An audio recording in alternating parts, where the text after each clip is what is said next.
Hello, I want to show you how to install the EFI-Helper script, just in case you don't know where to obtain. For the moment it's just provided for the Fedora forum users. So we're heading there, searching there for the EV cheat sheet.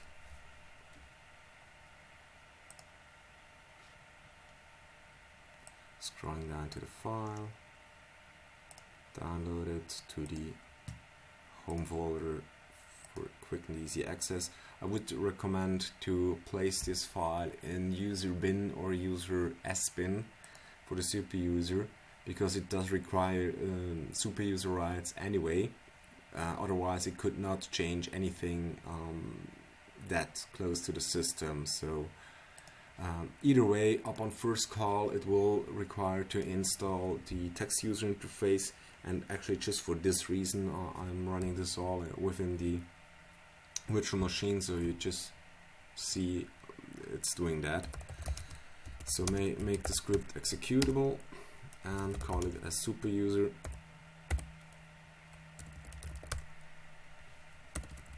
Right, so we gotta tell it to be in the folder.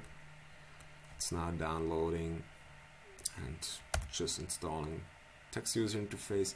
Now, because we are within a virtual machine, it cannot recognize the partition where the AV manager is installed, or better to say all the files. Now nonetheless, these are also just default values, more or less dynamically read out. So the Fedora label is read from the system release number 21 as well. I figured most users having issues with AV partitions are Windows 8 users, so this one's the default. Now just do your changes you have to, and then just head back and you will be presented with the actual troubleshoot screen. Now, since the virtual machine doesn't have any EV partitions or anything of this kind, I'm going to leave now here and do the actual things on my real system. So as already presented, we're on the first call, we're getting presented the configuration screen. Now, since I have updated my Windows version to be number 8.1, I'm changing this value from 8.0. I'm going to change this value, yes, from 8 to 8.1. And that's just about it. Everything else is fine.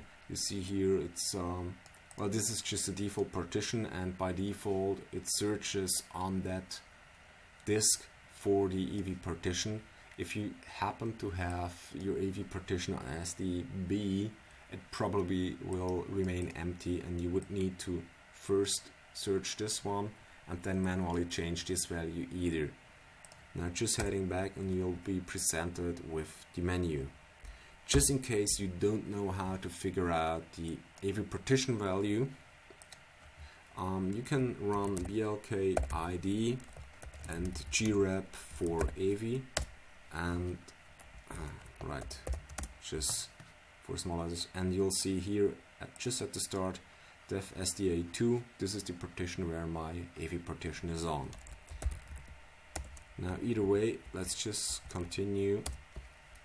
So first of all, let's do add all the AV files found on the AV partition. You'll see it's just dynamically reading out from boot, from Fedora, from Microsoft, and from my vendor, and appending them on my NVRAM. I've started the script with verbose mode, so we get here full information. If you just start it without and going for the show info, it's a lot smaller. However, I do prefer this one, so I just be sure that the values are set properly. Now anyway, let's just clean all those things again, because we don't really need them. Those are more for testing. If you have more than one system, so you could try out all the different EFI files available and figure out which one's required by your system or which one works the best. So just remove them again.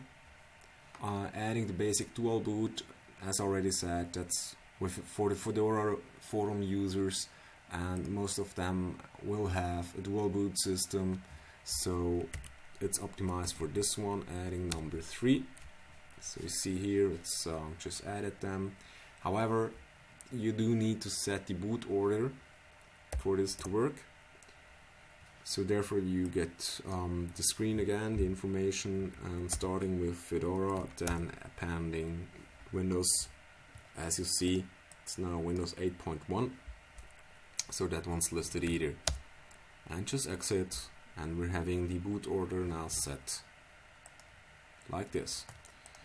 You see also here it's not yet shown. However, if I now go see, there is a boot order, so I know it's working. In case you haven't have issues with group, you can just reinstall it using the script. However, on my system it fails regularly to reinstall. I don't know why. Most likely because I do not have, and that is Windows' fault, I do not have a GPT partition inside the formerly known master boot record. So you would need to add that partition first for this to work. You could also easily set the next boot target. I've just added that one because the manual entry of EFI boot manager dash capital, not capital, small letter B, and then the dash N, and both times the 4 digits to be entered. I was a bit lazy for that. I just set the next boot target and done. Yeah, that's about it. Oh yeah, you could also remove or add, actually remove a certain ID at every start. That will create a file. Let's just do this once. Add. So right, and you could now select which ID shall be removed upon next boot. This will create a file. I'm not really heading there, so I would just say remove. It will create a file named this, and just adding the plain command to remove just the selected ID from the add section. So this is about it of all the functions provided by the script. I hope those helps, and yeah, enjoy and have a good night. Goodbye.